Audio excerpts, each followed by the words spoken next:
Thanks very much, everyone. So we're going to hear the deputations regarding item 27, the Hagley Oval proposed amendments to the district plan.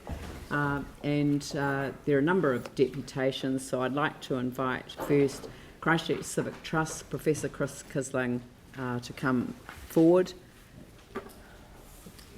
Thank you.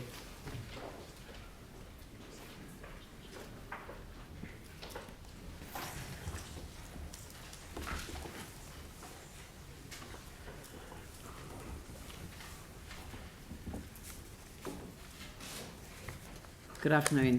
Thank you for your patience. Good afternoon. I'm assuming, since my submission was electronically supplied to the council, that all the councillors have their copy on their machines in front of them. They do.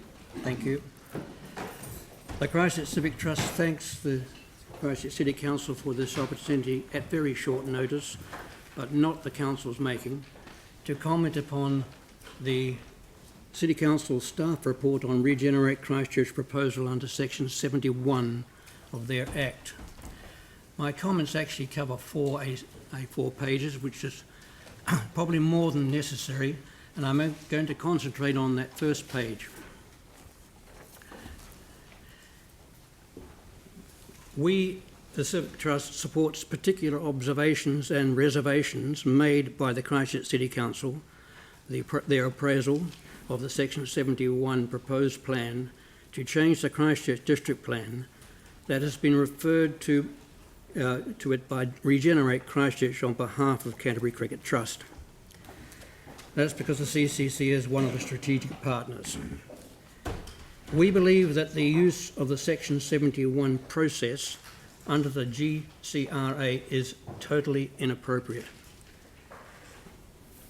I think the grounds for the Minister to reject the Section 71 proposal made by Regenerate Christchurch on behalf of the Canterbury Cricket Trust is to be found within the GCRA itself, that expressly made it impossible for the Hagley Park Management Plan to be ignored or amended via the GCRA.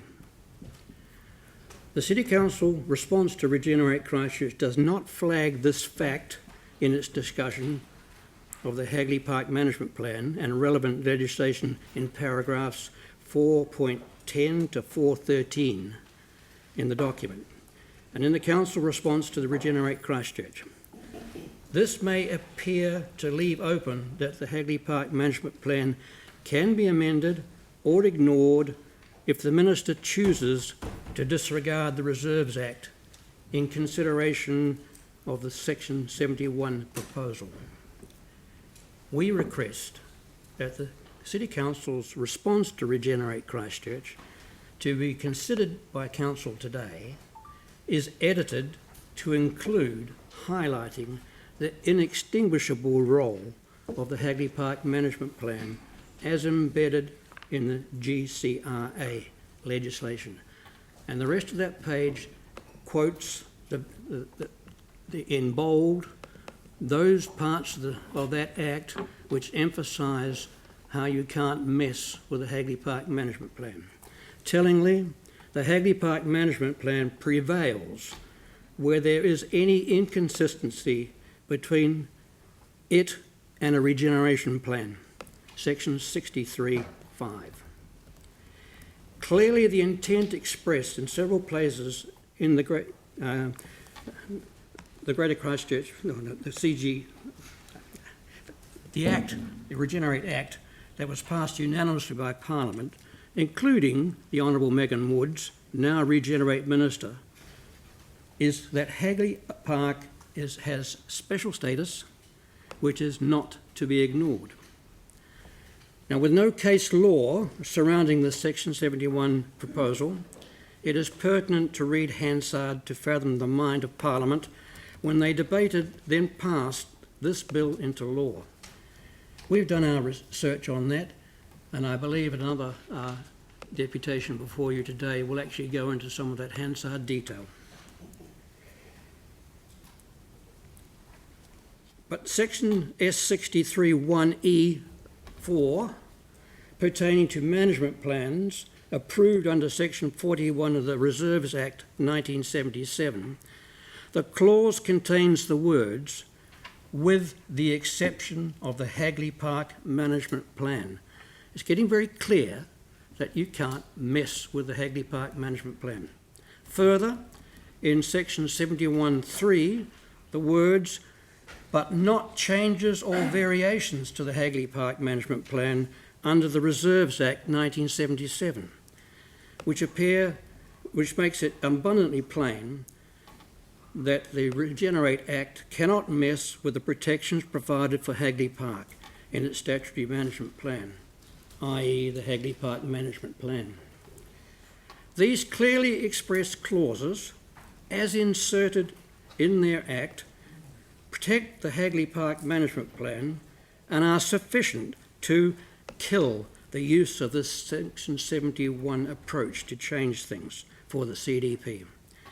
These clauses were included in the Act to avoid repetition of what happened under the CER Act. We really need to go no further. The merits of the case of the proposal before you can be considered, but not using the Section 71 process. It rightfully sits within the RMA process. And I will pause there because I think I've used just over 4 minutes of my 10, and I want to be able to respond to questions. Thank you very much. Do I have questions of Phil? Thank you, Chris. In terms of the modification to the lease, say, that's been requested through the Regeneration Act, Sorry, is your microphone on? it is, but look, I'll just sit in front of it. I think people are going to have to talk into their microphones. For some reason, it doesn't seem to be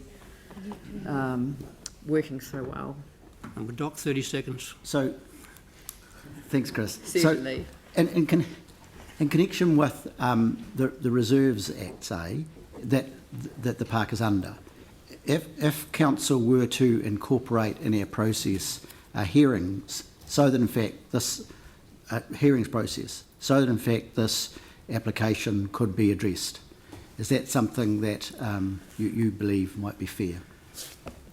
In my correspondence with the Minister for Conservation, whose Act the Reserves Act it is, she has indicated to me that she wants us to really have dialogue and discourse with the City Council, because the leases and things that have to be given and so forth under the Reserves Act require you to use your delegated authority from the Ministry of Conservation. Which would require a consultation process. Yes. Yes.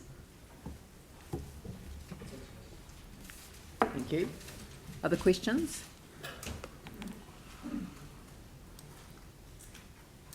I just thought I'd comment that the Minister, the delegation for the Section 71 consideration isn't, the Minister's delegated that to her Associate Minister. So I'm just highlighting that there seemed to be a point that you were making there.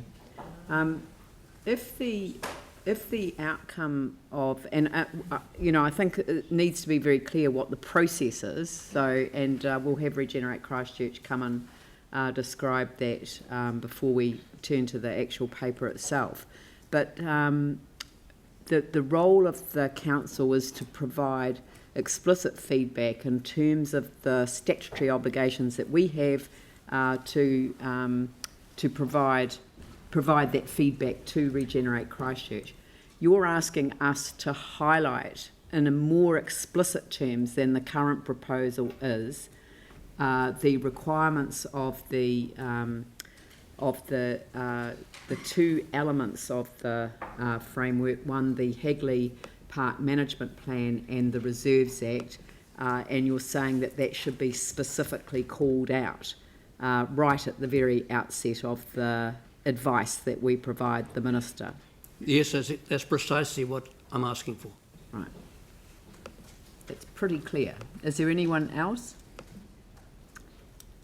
No, it seems that you've made your point, and we really appreciate you taking the time to make a deputation And I today. commend the rest of the document for reading later.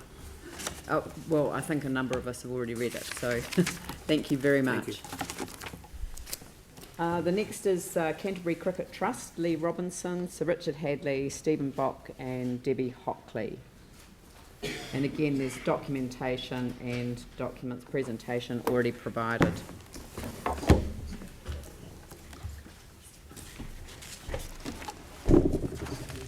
Thank you, Ma'am, and thank you, Council, for this opportunity. Debbie Hockley is an apology and is unavailable today. I just talk to the overhead, please. Cricket brings cultures together. Christchurch is the gateway to the South Island and all its unparalleled beauty, providing international cricket lovers the opportunity to watch the game in one of the world's most beautiful settings and explore the surrounding spectacular Canterbury landscape. From the international cricket opportunity for Christchurch from New Zealand Cricket, which is before the Council. The need for lighting. Lighting is needed to complete Hagley Oval. You need to move the... Oh, sorry. the presentation. We need to move the slides on.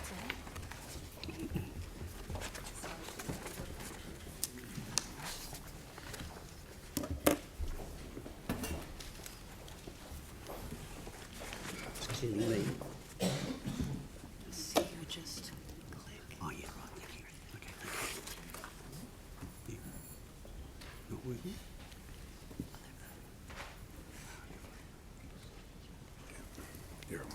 I'm away.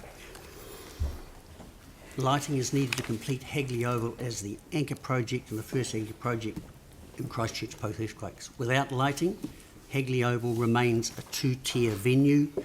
Broadcasting standard lighting is the norm for international first-class sporting venues. The 2018 Indian Tour had no South Island games because there was no South Island venue with lights.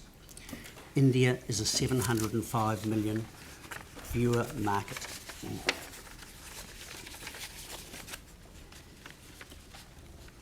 Just having trouble with this.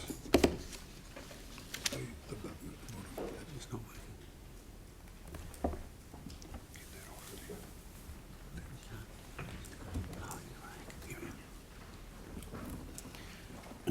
Economic benefits. And I'll refer to the Copeland and Company's economic report that is before the Council. ICC Women's World Cup 2021, Hagley Oval would be the only South Island venue with international broadcasting standard lighting. It is purpose-built for international games to stimulate economic activity. Increased games lead to increased tourism, more spend in retail and hospitality. More games, more television exposure. India has 705 million passionate cricket viewers. Christchurch NZ or Tourism New Zealand cannot afford to pay for that level of exposure. Increased games and TV content equals increased tourism, boost to local economy, increased employment.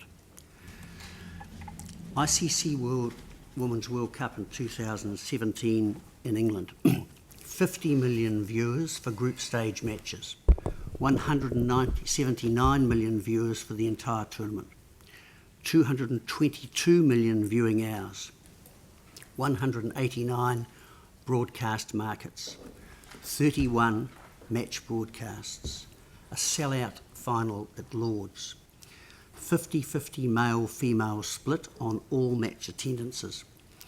31% attendees under 16 years of age.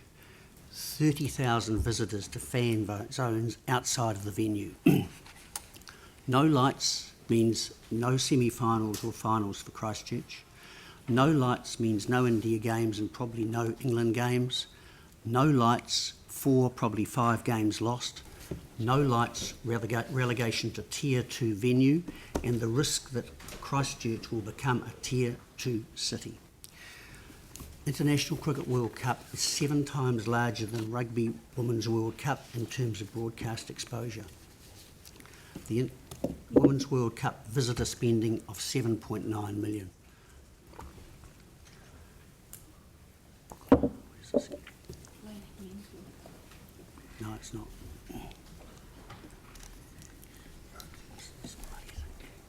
Sorry, I've only got my slide here. No, it's not working.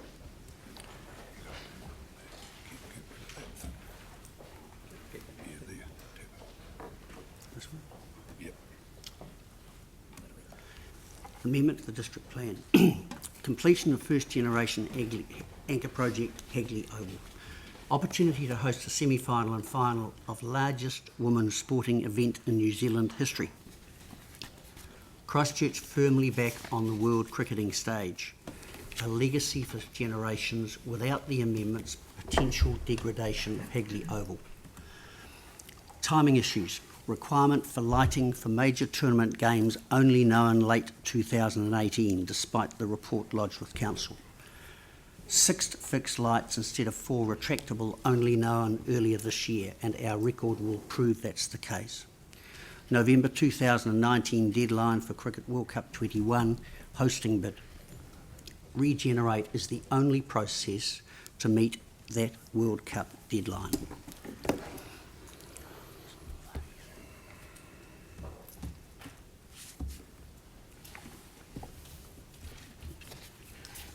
Technical issues. The planning report to the Council identifies perceived technical issues with amendments to the plan. The Trust advisors have reviewed issues and are confident that they can be readily addressed, and the Trust is supportive of the Council staff request for a lighting design study to ensure height and size of lights is minimised while still meeting ICC requirements.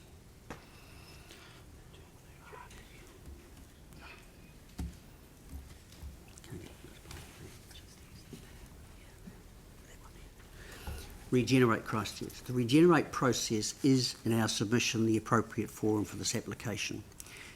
Its objective is to provide for the economic, environmental, social and cultural well-being, and the provision of enhanced community facilities are the core components of the Act.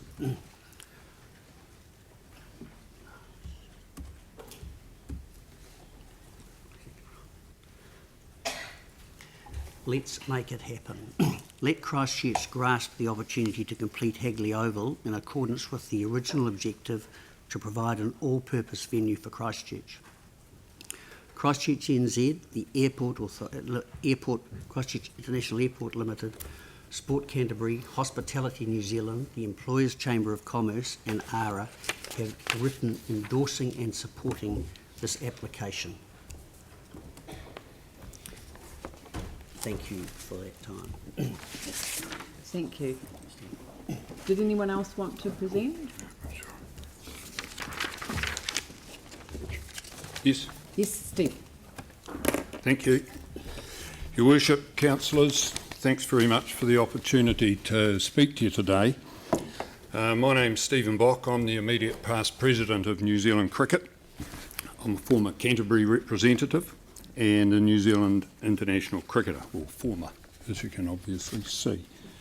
By way of background, one of the responsibilities of New Zealand cricket is to bring the game to all New Zealand. Even in the almost 5 years since the Cricket World Cup, which was kicked off here at Hagley Oval, the requirement for one-day internationals to be day-night matches starting at 2 p.m. has increased incredibly. As well as this, touring countries emphasise to us the need for certain standards so that their professional players now can perform to their best. Lighting's one of the most important of these. There are 9 international cricket venues in New Zealand, and while New Zealand cricket does what it can to satisfy the expectation of all these cities, they all can't have tour matches. To maximise the benefit for Christchurch in so many areas, we want the best teams here. We want Tier 1 matches.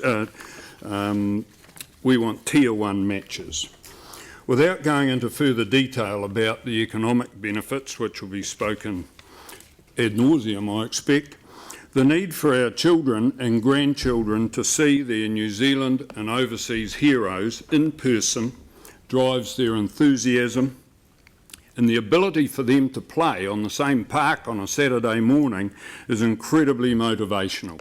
Those of you who have played sport will realise how much fun it was running onto Lancaster Park or Jade Stadium at the end of the game and touching the same grass that your heroes had been on. Hagley Oval's been our cricket ground for 150 years. This international content is how we create our Hadleys, our Flemings, our Astles, our Lathams and our Henrys. We used to have a venue with lights at Jade Stadium, and we need lights again, good lights. After the Men's Cricket World Cup games, I travelled with the New Zealand cricket team to India and the UK in my role as president. I was endlessly congratulated for the new Hagley Oval, even though I'd done very little about it, creating it myself. But everyone had seen it, and wherever I went, right through the UK and the subcontinent, it was the talking point of the tour. The pictures of the beautiful boutique oval coming from the drone above, beaming around the world, profiled our city magnificently. A lot of consideration and effort went into getting the Men's Cricket World Cup onto Hagley Oval. And you people, the council, were part of making that happen. As it is now, apart from these lights, the ground is exactly as our cricket ground should be. It is one of the jewels of our city. I'm sure within a few number of years, these lights will be installed and lighting up events on Hagley Oval, because this is clearly what the huge majority of Christchurch people want and expect. But lights were always part of the requirement to complete the Hagley Oval development. And the Women's Cricket World Cup in 2021 provides a perfect opportunity to progress this as it was intended. I hope this women's event generates the same excitement and enthusiasm among you all to support this development as the men's tournament did in 2015. Over the last 5 or 6 years, New Zealand cricket has embraced diversity. When I left the board in 2014, there was one female director of New Zealand cricket. From the time in the last 5 years, the board has elected 3 more women, and there are now 4 women, 4 men on the board of New Zealand cricket, and the president of New Zealand cricket is another woman. So it is really important for women's sport and New Zealand cricket's embracing of women's sport that this lighting goes ahead in time for this 2021 World Cup. I'm going to have to interrupt. I'm really sorry, but we've come to the conclusion of the time for the deputation. I've got some good bits to go. I know, I'm sure. In fact, some of the best bits. If you have it on an electronic means, if you could send it through to the clerk, then they'll flick it through to the rest of the councillors. But I'm sorry, I have to be even. I'll do that, Your Worship. Thank you very much. All I say is please look at the donut and not the hole. Thank you very much. Could I invite hands off Hagley, Martin Meehan? Thank you.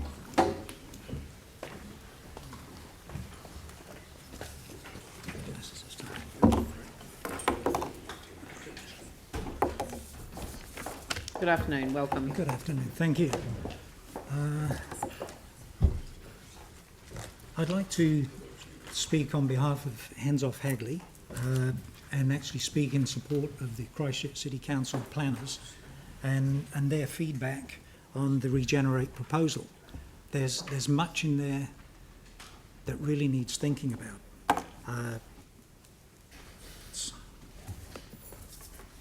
Now the main bit, which I don't think they touched on, was when the Regenerate Act was put together, or passed through Parliament, as you've heard, the Hagley Park Management Plan was excluded from that, and the Hagley Park Management Plan was seen as the primary instrument to govern Hagley Park.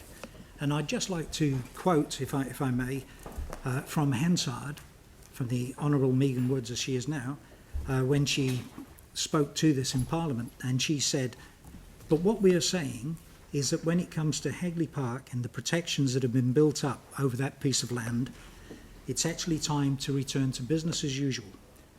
When it comes to that particular taonga in the centre of the city, we do need to be able to say it is as if the earthquakes never happened, and it is as if the bespoke legislation that is put into place to aid our recovery and regeneration do not exist. That is it. Further on, she also says there are a number of instruments that are used in this legislation, and what my amendments do ensure is that the management plan of Hagley Park is the primary instrument that is not overridden by anything else that might be in this legislation. Now, if you just think of the final words of that, anything else that might be in this legislation. And I think using the Section 71 by Regenerate to alter the district plan is something that possibly wasn't foreseen, but it was covered by the saying that is not overridden by anything else that might be in this legislation. And I think, I mean, I'm not a lawyer, and you yourself are a lawyer and have been in Parliament. And I think one question that comes up possibly is, what was the intent of Parliament when they passed this? What was in the mind of Parliament? Did they actually vote unanimously for this? And would they have allowed this to go ahead? And that's the wee bit I think you should be considering with this. I have absolutely nothing against anybody, cricket included, applying for whatever they want.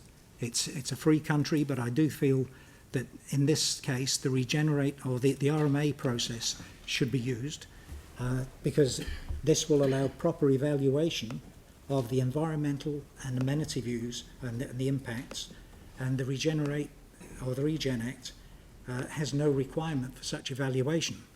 And that's a real weakness in this. This is not an emergency, and I think it should be very carefully considered where we want to go with this.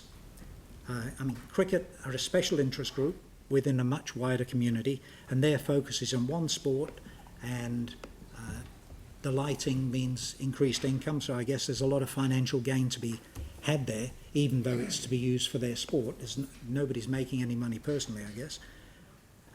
Hagley Park is an iconic public space for all. It's an intergenerational treasure, and it's to be protected and handed on to succeeding generations. The value of Hagley Park is in its open space. I'd like to finish on this because it's not a long presentation. I'd just like to quote President Eisenhower, and you should bear this in mind, the late President Eisenhower, and he said, "An opportunist thinks of me and today, and a statesman thinks of us and tomorrow."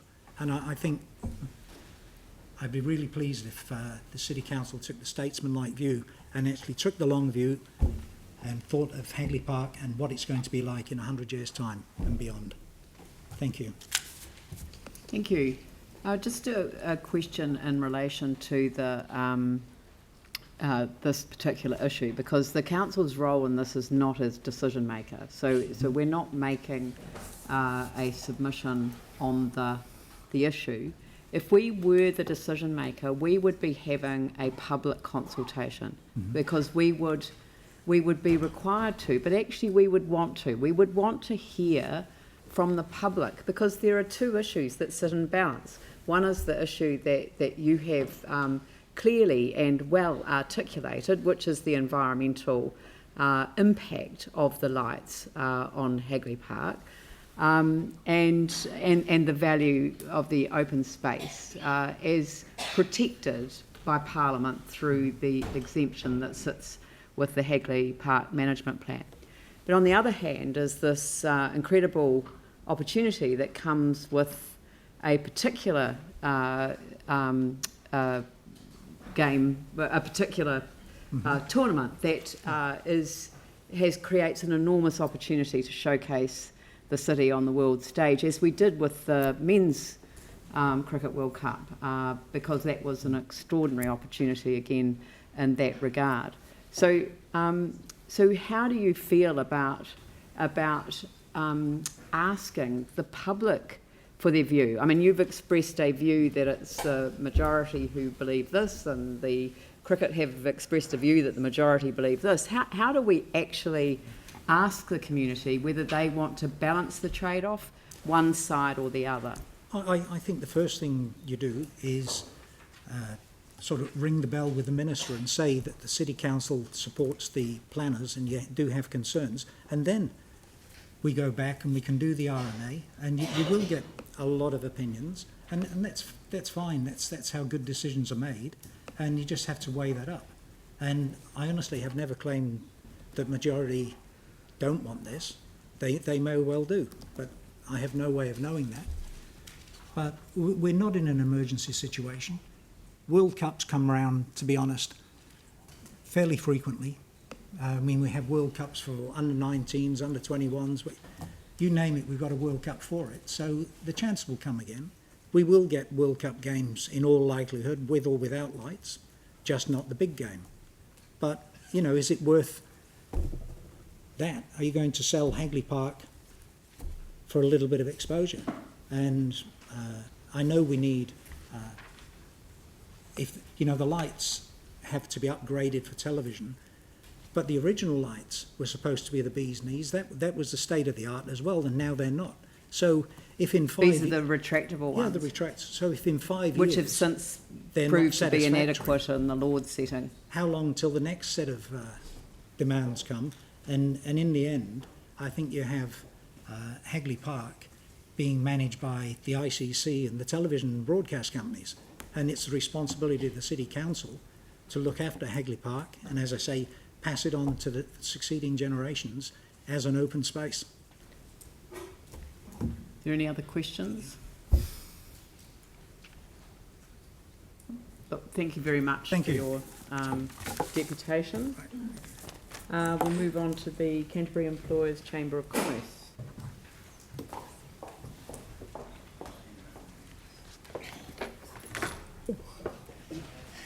Kia ora. Welcome. Some of you will be aware I am a board member of Canterbury Cricket. However, today I am here in my capacity as CEO of the Canterbury Employers Chamber of Commerce, representing the business community. This does feel a little bit like deja vu as I sit around this table. I've been here before with you and I've given you a very similar message. The last time it was on the decision to allocate funding from the Capital Acceleration Fund for the multi-use arena. You made the right decision then by showing bold, courageous leadership, something the city and our people deserve. And I hope after today's deputations, you will again show that leadership and ensure that the right message from today's decision is sent to our private sector, investors, developers, our residents, and also to the rest of the country. Today I want to talk to you about the importance of completing Hagley Oval, one of our city's first anchor projects, which is now recognised internationally as one of the best cricket grounds in the world, and certainly the best in New Zealand, according to Gary Stead and Martin Guptill, who told me this personally a matter of weeks ago. However, I'm not here to talk about the importance of cricket, the importance of this decision for cricket, because it's about so much more. I want to cover 3 key things that having lights at Hagley Oval will do for Christchurch: repositioning the new Christchurch, supporting our community and our tourism opportunities. Before I get started, I also want to share with you what I hear from my counterparts around the country. They are desperate to have the means to accelerate and get on with infrastructure in their cities and towns. They are constantly looking for ways to accelerate and enable the upgrading of facilities and the development of much needed infrastructure.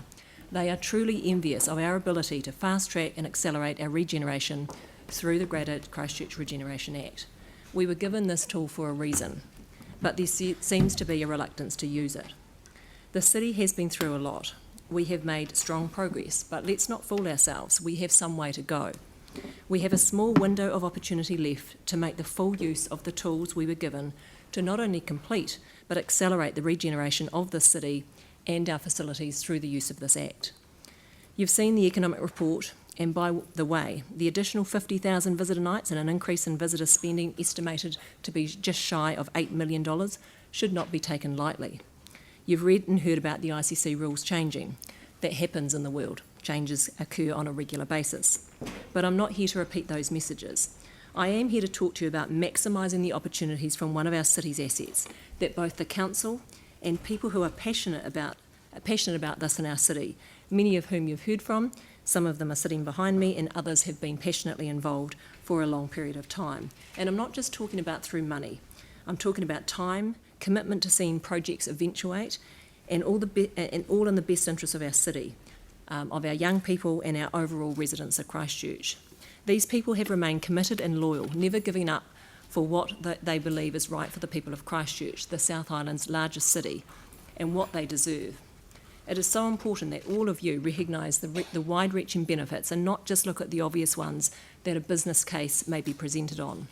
So making the right decision today will achieve many things over and above a very strong and compelling proposition.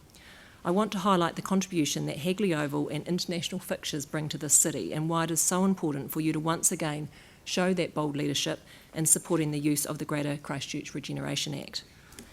Firstly, you've heard me talk about the importance of repositioning our city before, moving away from being known as a city of earthquakes to a city of opportunity, to a city that is inclusive, that looks after the well-being of its residents and provides facilities to attract and retain our young people and our businesses and our residents.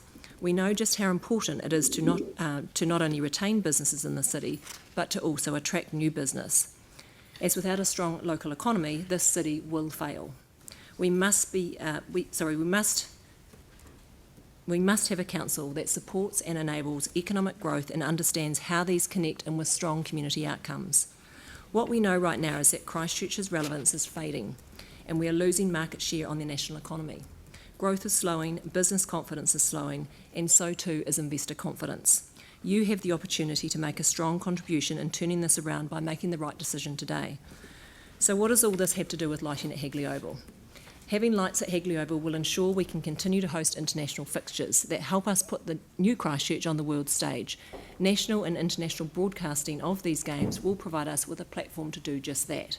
You've heard about the hosting of the ICC Women's World Cup in 2021, 7 times larger than the Women's Rugby World Cup in terms of broadcast exposure. It's an amazing opportunity for Christchurch.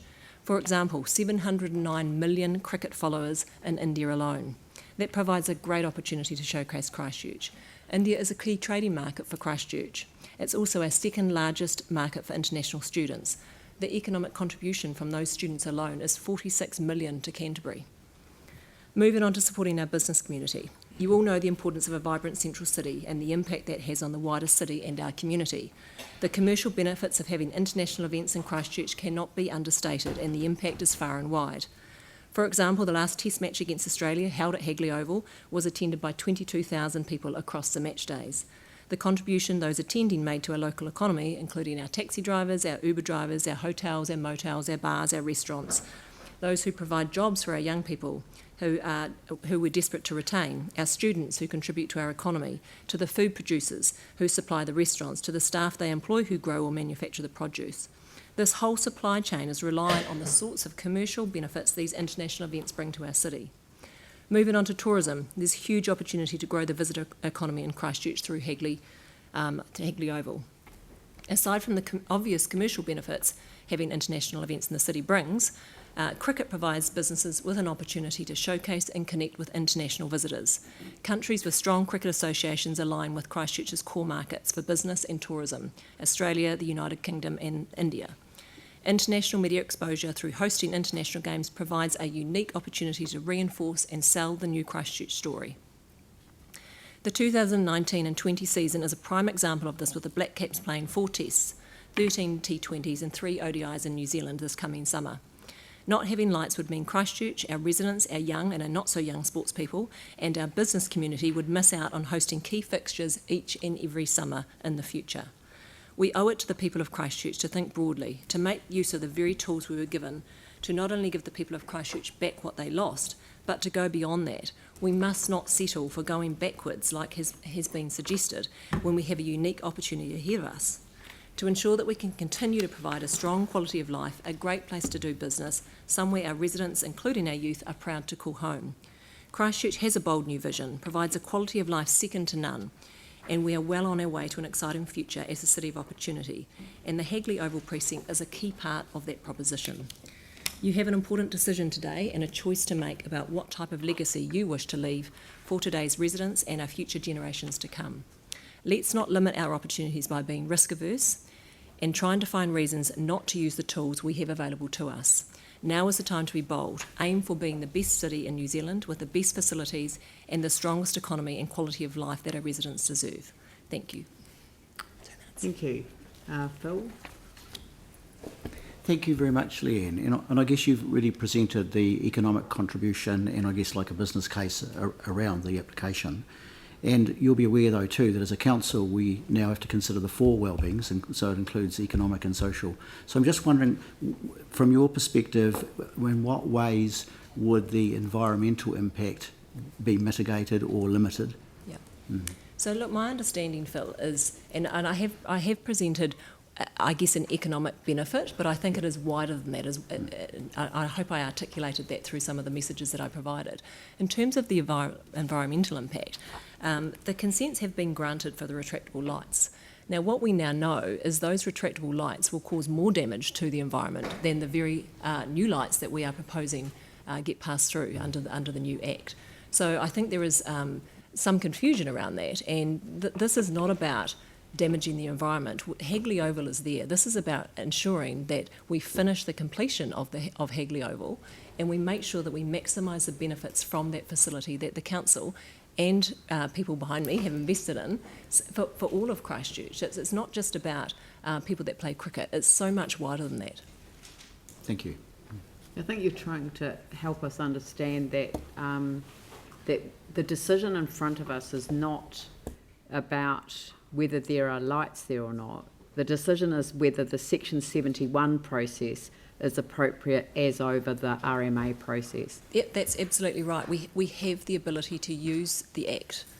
And I struggle to understand, and even through the previous deputations that we've heard, why we shouldn't use that Act. So we have an opportunity. Why are we not using it? Everyone else in the country wants the ability to use tools like this and they don't have them. Right, Yanni. Just two questions. One is there an evaluation of the 2015 World Cup that was hosted here and the benefits that it provided that you've seen? I can't answer that, Yanni, but Christchurch NZ, I'm sure, will be able to provide that information, and it's probably in some of the economic business case, I imagine, that has been included. Right, okay. So I think that would be useful for us to get. Yep. And the second question is, one of the submitters has raised the possibility of Lancaster Park being restored as a cricket ground. I know that the local cricket clubs there have also been putting that in. What's your view on the suitability of Lancaster Park, looking forward with the potential of upgrading the existing Lancaster Park to a more of a one-day facility for cricket rather than the test site at Hagley Oval, which was what its original purpose was in the blueprint? I think the more cricket grounds we have in Christchurch, the better, because cricket is growing at a rapid rate. However, I think it would be reasonably irresponsible of us to ignore the investment that has been made in Hagley Oval and maximise the potential of that ground before we move on to exploring other avenues. We've got a world-class cricket ground right in the centre of our city, which means that it's very accessible for everyone. Why would we not use the full potential of that ground before we start exploring others? Right, I guess because you'd be limited with conditions that mean that this was a concern that was raised when it was going through its original process, is that because of the conditions on it's very limiting to maximising cricket in the city, which is why it was focused on a test one. So you think that there can be changes made that would get rid of those concerns? I think we need to be really clear. So we could put lights there now. We have consents for lights there now, yep. But they are retractable lights which no longer meet ICC regulations. So therefore, all we're trying to do is make sure that we go back to what we originally wanted to do, was to actually make sure we had lights to provide a proper international fixture. Sorry, just to clarify, do you accept that there's much more changes than just the lights that are being asked for? By and large, this is about the lights. Okay. So car parking, event days, size. Yeah, I appreciate that, Yanni, but by and large, the issue on the table and what the main concerns are, my understanding is around the lights. Right. Okay. Yeah. Thanks. Thank you very much. Thank you, Leanne. Much appreciated. And now the Canterbury Cricket Association, Jez Kerwin.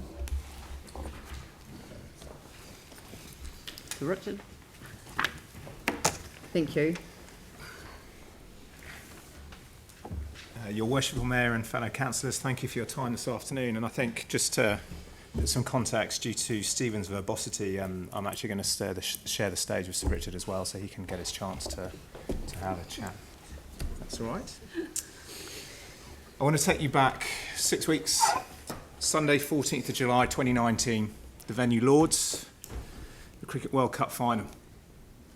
A nation's imagination was captured, even though the game we all watched took place throughout the night on the other side of the world. Now look forward to Sunday 28th, 2021, Hagley Oval, the Cricket World Cup final.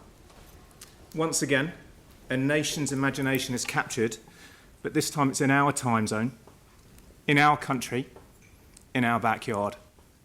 Our children, grandchildren and future generations are excited, invigorated and inspired by what they've seen and what they're part of.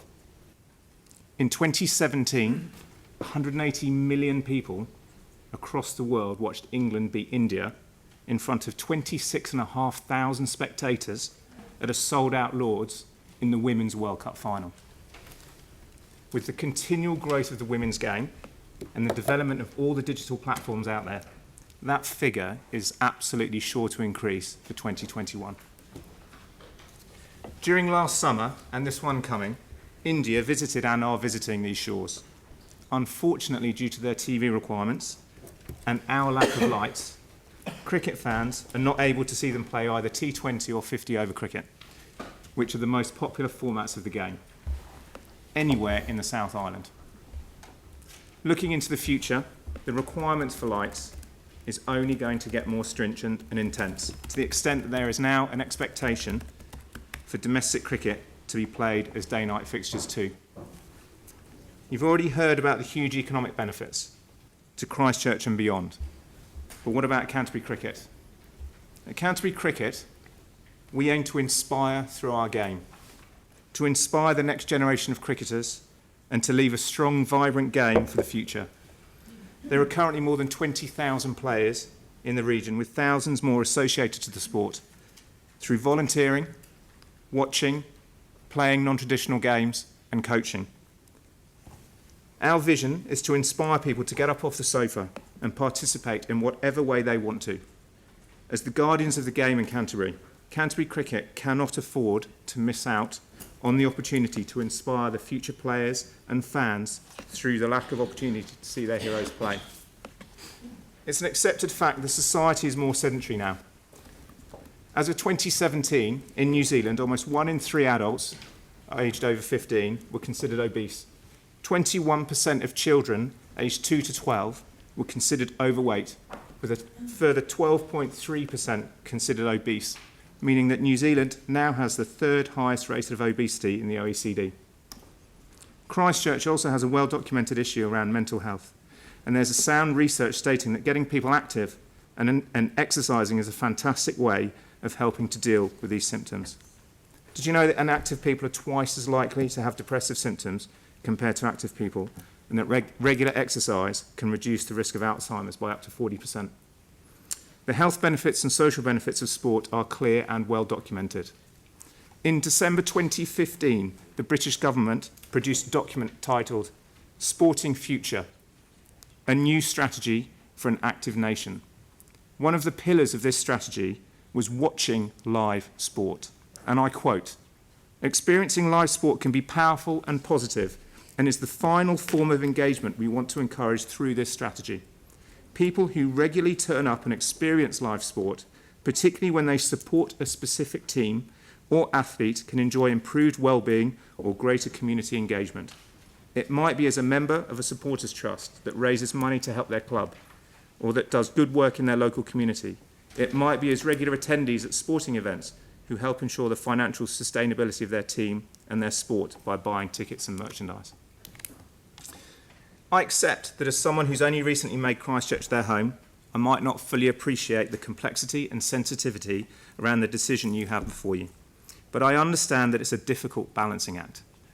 However, as someone who has arrived from abroad, all I can see is the huge opportunity that has presented itself to this wonderful city of Christchurch, one that is not likely to come again for a long time. Consequently, I urge you to not pass it up. Take the opportunity to create an enduring and lasting legacy for future generations of sports fans, not just here in Christchurch and Canterbury, but around the world. Thank you. Thank you. Sir Richard.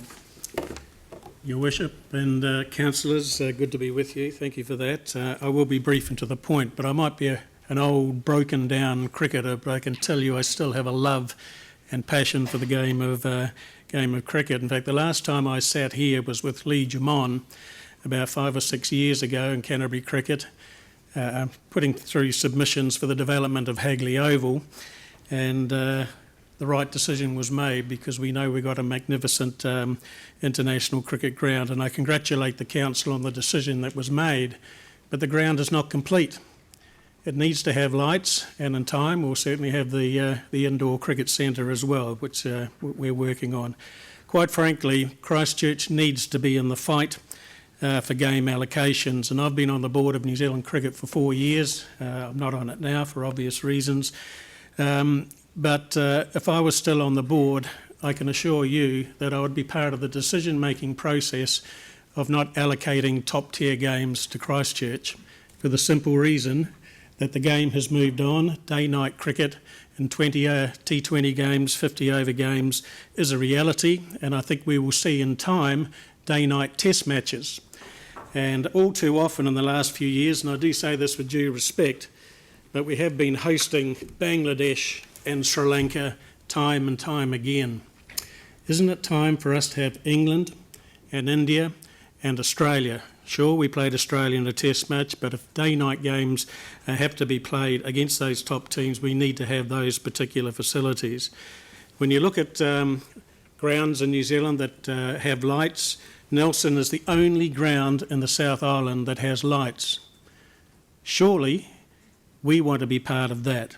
When you look at the North Island, with Wellington, Napier, Hamilton and Auckland, there's also Mount Maunganui.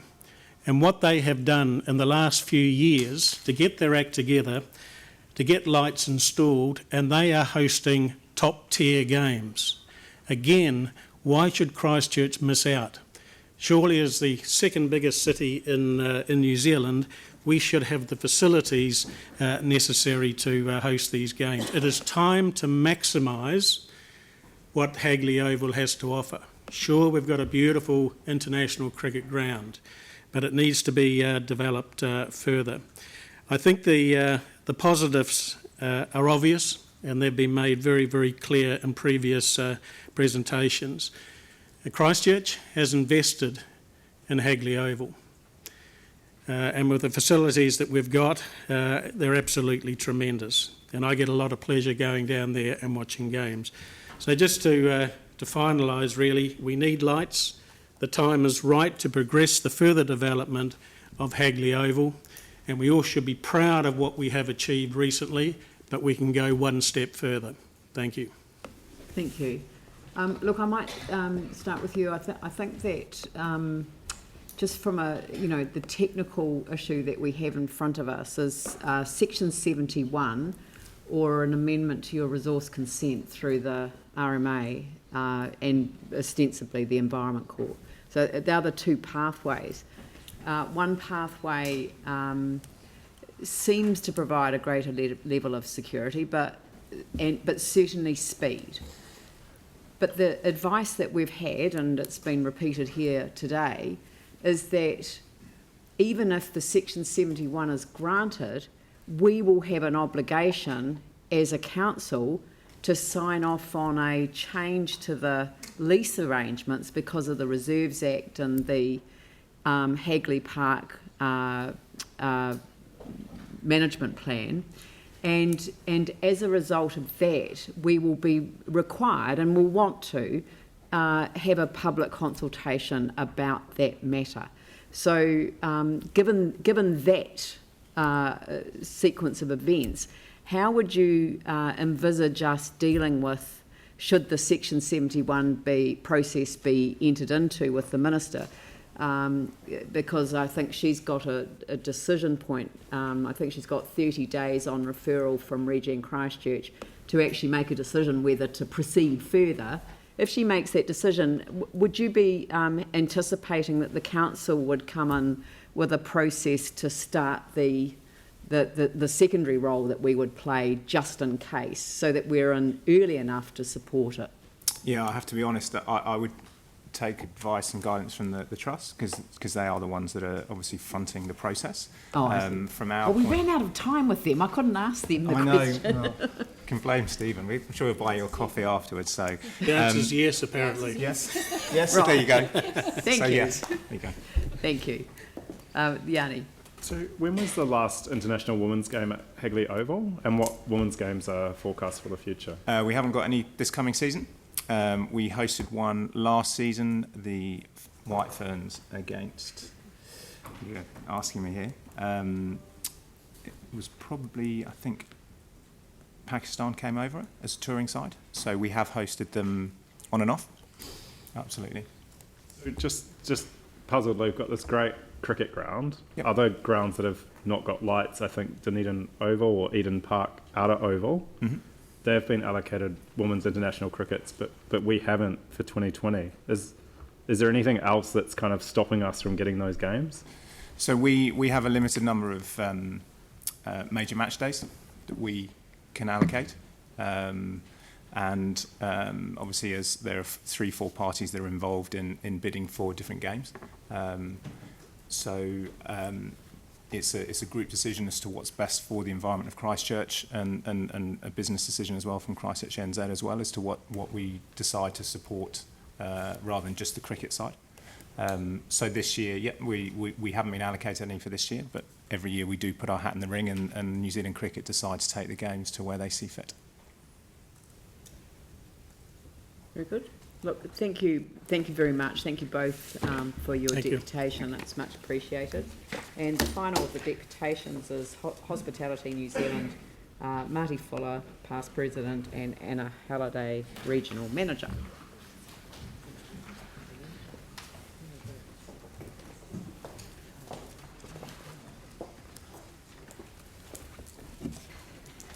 I have some documents here. Oh, somebody will come down and collect those from you. We haven't had time to produce a clever overhead, I'm sorry, in the short notice we were given. Well, it's you know, I do hasten to add, this is not a submission process. It's an opportunity to make a deputation. We're not the decision makers. We're simply providing advice, feedback, as it were, to Regenerate Christchurch on a process that doesn't involve us in the decision. So I'm sorry that the time frame is what it is, but we have an obligation to provide that feedback within a statutory time frame, and we want to do that. Good afternoon. I'm Marty Fuller, a past president and life member of Hospitality New Zealand. Hospitality New Zealand is a member-led not-for-profit organisation representing approximately 3,000 businesses nationally. The Canterbury branch of Hospitality New Zealand comprises 395 members across Ashburton, Huranui, Waimakariri, Selwyn and Christchurch regions. The Canterbury branch of Hospitality New Zealand welcomes the opportunity to formally support the Canterbury Cricket Trust's proposed installation of lights at the Hagley Oval to facilitate international cricket games and draw visitors to the city. Hospitality businesses in Christchurch are currently struggling to survive, with increased compliance costs and ongoing delays in the anchor projects failing to draw tourists to the city in sufficient numbers. Food and beverage businesses typically operate on a 10 to 15% margin, and much of this has been eroded by the recent compulsory minimum wage increases, which constitutes a 7% impact on already minimal margins. Commercial rates alone can account for $20,000 per year overhead for a small 250 square metre cafe. The recent Christchurch NZ campaign Baby Come Back has been launched to provide momentum and draw domestic visitors to the central city. But without big events drawing the needed volumes of people, cafes, bars and restaurants will continue to suffer and close. The commercial accommodation sector is also suffering from lack of visitors, with the added complexity of Airbnb continuing to erode their financial viability. The statistics below illustrate the lack of tourism spending, which is contributing to a month-on-month growth rate of 0% for June 2019. Comparatively, Wellington has a year-to-year growth rate of 7% and month-to-month growth rate of 2%. Tourism spending, both domestic and international, is the key to a thriving and vibrant city. International fixtures will bring increased spending, stimulate the greater regional economy, as well as the city economy, and generate increased jobs, ensuring young people have flexible and engaging working environments. For June 2019, the monthly tourism spend on all hospitality sector goods and services, including food and beverage services, retail sales of alcohol, food and beverages, and accommodation services, in total contributed 76 million to the economic health of the Canterbury region. That's not quite written right in your copies. Commercial accommodation guest nights have been steadily climbing to the current figure of 3.154 million since 2012, but the reality is Christchurch is not yet back to pre-quake numbers of 3.358 million, and this is not due to lack of accommodation space. Without events to draw visitors to the city, they have no real reason to visit, and the residential population of Christchurch and Canterbury certainly cannot sustain the retail and hospitality sectors as a whole. Visitors to Christchurch are proportionally weighted to those who are here for holiday or leisure reasons, which in 2001 peaked at 71%. In 2013, only 58.5% of people visited Christchurch for holidays, and at the end of 2018, still only 63.1% visited for the same reason. With recent economic productivity declining due to both domestic and international influences, Christchurch must look to the low-hanging fruit and ensure we are doing everything to support and diversify our economy. The Canterbury economy is heavily reliant on agriculture, including support services and technologies, and manufacturing for contribution to GDP. But the hospitality sector can add huge value to GDP without infrastructure change or capital expenditure. The cafes, restaurants and accommodation establishments are already here, but being underutilised and failing to thrive. If big events like the Women's Cricket World Cup were added to the equation, investment and stimulation of the Canterbury economy could happen instantaneously and without complication around the RMA or other key legislation. Tourism spending by international visitor in 2018 was 1.128 million, which only just exceeds the highest spending pre-earthquake in 2009 of 1.025 million. It has taken nearly 10 years to recover the valuable tourism dollar to the economy. This does not account for the sharp decline in Chinese visitors just after March the 15th this year, which of course had a negative flow-on effect for the rest of the year. Christchurch now has an amazing quiver of experiences and hospitality to offer the tourism market as a whole. By supporting the application of the Canterbury Cricket Trust to install lighting at Hagley Oval, we hope to generate a world-class sports arena to attract visitors to our innovative modern city. That completes the submission on behalf of H&Z, but if I could just briefly comment personally. I've owned and operated a number of licensed premises in Christchurch over the last nearly 40 years, most recently Trevino's Restaurant and Bar on Riccarton Road. This establishment also included 25 motel units and was located 400 metres from Hagley Oval and 1 kilometre from AMI Stadium. From the very first day of cricket at Hagley Oval, we showed an increase in turnover and accommodation nights. In 2017, two of our busiest days of the whole year were Tuesday the 21st of February, when Bruce Springsteen played at AMI, and the following day when New Zealand played South Africa at Hagley Oval in a one-day cricket international. On Monday the 4th of February this year, Phil Collins played at AMI. We trebled our normal Monday takings, and premises as far away as 5 kilometres showed a marked increase in turnover. My wife and I walk around Hagley Park almost every weekend, and we constantly admire Hagley Oval. It is no doubt the envy of many cities, not only in New Zealand, but internationally. We fully support Canterbury Cricket Trust. Thank you very much. Do we have any questions? Yanni? Thank you. Just in light of what you've said, if you think about the concerts and the number of people attending, obviously Hagley Oval has constraints in terms of the numbers of people. Would you think we should be aiming like the multi-use arena of having a greater capacity for things like the one-day internationals? So instead of having like 20,000, we could get 40,000 or, 35,000. Do you mean at Hagley Oval, or do you mean No, expanding? I mean like in general, like just in terms of support for events and I don't think attendance. there's probably any events coming to Christchurch apart from those concerts. I think generated about 30 to 35,000. I think the new multi-sports arena will be able to accommodate those because, of course, the ability to put people on the grassed area in front as opposed to simply the stands. I don't think that there is the demand for an increased stadium with seating capacity beyond what is envisaged. For Hagley Oval? No, not for Hagley Oval, for the multi-use arena. Right.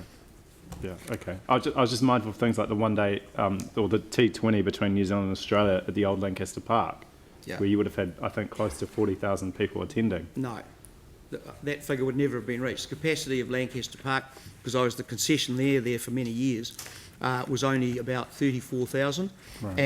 and in the more recent times it didn't fill that up. I think Hagley Oval is an ideal size for what they intend to cater for. Right. Okay. Thanks. Questions? No? Look, thank you very much for your deputation this afternoon on the paper we're about to consider. Thank you very much. Thank you, Madam Mayor. Thank you.